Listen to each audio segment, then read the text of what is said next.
Good morning. I'm out here on every Georgian's favorite highway, 285, and I hope you can detect my sarcasm here. Trying out a new windshield mount for the phone, and I'm going to tell you guys a few things about what's going on with this Lincoln Navigator. So as you can see, the odometer as we speak is at 257,294 miles. And about a good 600 miles ago, I felt the shudder, and it was intermittent, and then it started to do it a lot, but then it stopped again. So I am currently looking to change the fluid in the filter once again. This will be my third attempt. Let's just say that this will be the third service. So the one that I'm coming up on, I've only done it twice since taking ownership of this vehicle, right around 38,000 miles. So this is going to be, the next one I do will be the third one ever, okay?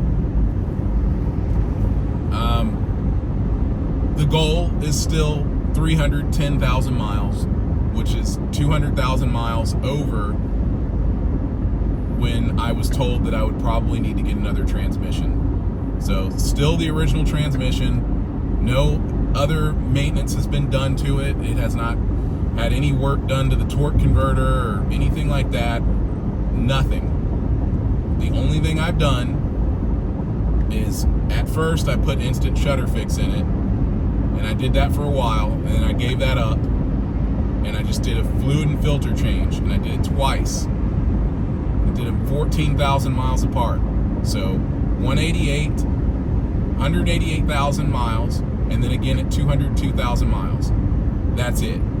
And now I'm getting ready to do it again. So well over 50,000 miles I got out of it without it giving me any trouble. And like I said, right now it's not doing it. So I think it has a little bit to do with the climate out here, the temperature. Right now it's 73 degrees Fahrenheit outside, and the temperature on the vehicle, these things matter. So let me show you, let me pull this real quick and I'm going to show you what so for the longest time, usually when I would check this temperature here, and it says normal, okay, it's at 203, but for a while there it was usually like running at about 190, even 178 degrees Fahrenheit, the transmission oil. So it's just dealing with some viscosity breakdown. It's just time to do it again. So I'm going to go on and put a rush on getting it changed, and I'm sure everything's going to be fine. I'm going to be confident here, or positive, I mean, and say that everything should work out from there. But yeah, that's it. Just wanted to give you guys a quick report, get this thing posted, because some of you guys are asking questions and I want to keep you updated. I'll have another video out to you soon. Thank you for watching.